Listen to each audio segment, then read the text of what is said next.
Hey, you incredible friends. I'm with my wonderful friend Phoebe Lay, who has done quarantine, COVID-19 quarantine. Hey Ed, it has been crazy times. I am doing really well. In fact, I'm actually in my second round of lockdown in less than a month.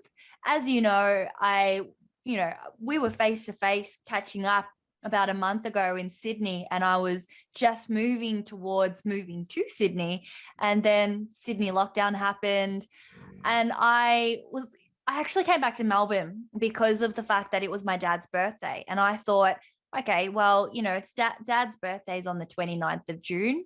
And I think Sydney lockdown happened on the 27th or the 26th. So my plans was I was going to come back to Melbourne, get tested, come back as negative, and then be able to see my dad and my family. But what happened was I actually came back and discovered that Sydney had become a red zone. So it meant that anyone that had come from Greater Sydney actually needed to do 14 days quarantine, regardless of whether or not their tests were positive or negative. So I had 4 days of freedom, and then Melbourne went into lockdown. But I must say that being in lockdown is very different to being in quarantine. Oh, now tell us about this quarantine. If you don't mind me asking, of course, tell us about this quarantine experience. What ran through your head? What was the first impact of it like when you got the order in? Well, it was very surprising, Ed, because at the airport when I arrived in Melbourne, we were told that if our test came back negative, we would be able to, in their words, go about our everyday business. And so my partner and I, we were really lucky. We came to Melbourne and we had our own apartment, and there was no problem at all in terms of 2 weeks having to live together and not be able to go out. But it was a big surprise because we were getting a message each day, and it wasn't until the second day of quarantine that we actually got a call from the Department of Health telling us that we actually couldn't go out for 14 days, and that included going out for groceries or exercise. It wasn't like lockdown where you can go out in your 5 kilometers and do your 2 hours of exercise a day. It was literally like not being able to leave your front door. And I would have assumed, because this is what we did, that we wouldn't even be able to go out to our letterbox or go downstairs and go out to the lobby. And so it wasn't until the second day that we got the confirmation. And I remember on the first day, my partner and I were like, okay, so can we go out? Can we go to Coles and Woolies? And if it's positive, we were actually starting to make plans for what we'd do in Melbourne when we came back with a negative result.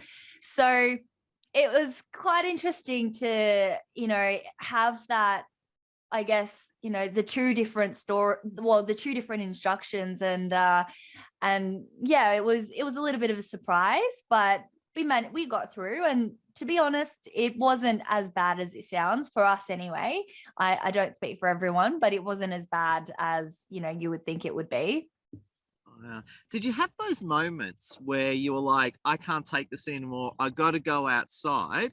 Do you have any of those real high stress moments where the cabin fever got to you? There were a couple of days, I think it was day 3 and 4 where that happened.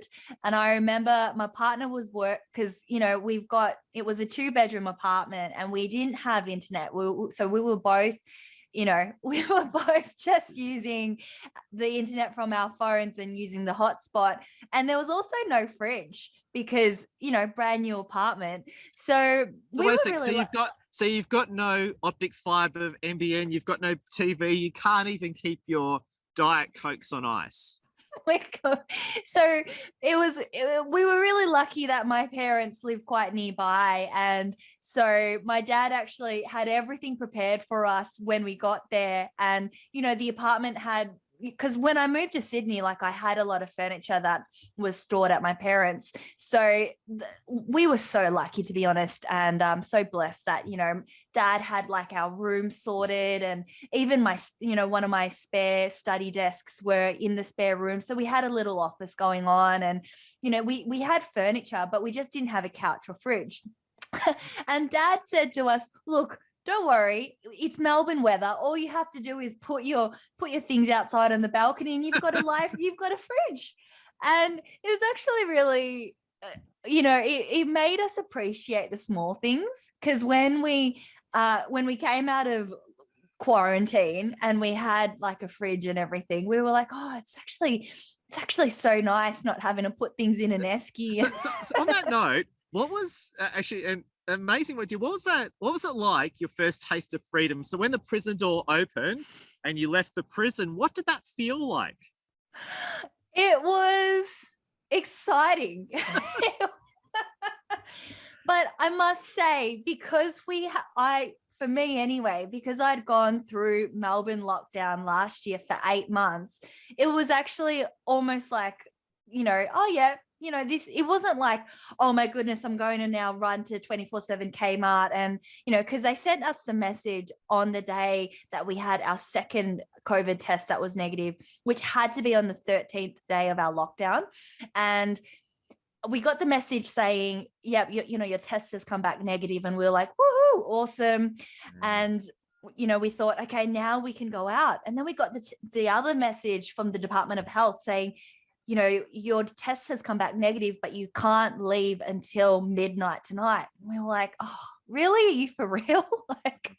So we didn't do the whole, let's now run to 24/7 Kmart and, make the most of this freedom. It was just like, okay, cool. We woke up the next day and, packed up and everything. And it was good. It was good. Like, we had definitely lots of plans with friends and dinner plans and things like that, but it didn't last long because then Melbourne went into lockdown. But it was, the 4 days was worth it. Like, it was really, really nice. As we'll say, Phoebe, what are your closing thoughts and advice to anyone that might have to go through lockdown, have to go through quarantine or some form of house arrest? What's your advice to those people to best weather it? The thing that has really gotten me through these lockdowns and these quarantines is actually getting into your hobbies. And I would say that if you are, especially if you are living on your own right now and you're in lockdown and you don't have someone that is within your 5 or 10K radius, I would say use this time to learn something new, or get into, like, for us, we did a lot of cooking during that time. So we were cooking a different recipe every single day. And I was watching a lot of vegan cooking on YouTube. And also we were doing the Chris Hemsworth and the Aloe Moves online series. So get a subscription to an online gym. They're not expensive at all. I think it's something like $1 a day, or if you're an Amex user, you actually have the Chris Hemsworth series for free. Just start doing the things that you took for granted that you wouldn't otherwise be able to do if we weren't in lockdown. So things like cooking, maybe you might be into sewing, or who knows, you might be into yoga, or dancing or whatever. Try and use this time to stretch yourself and do things that are online or that you can only do from home that you wouldn't otherwise be able to do.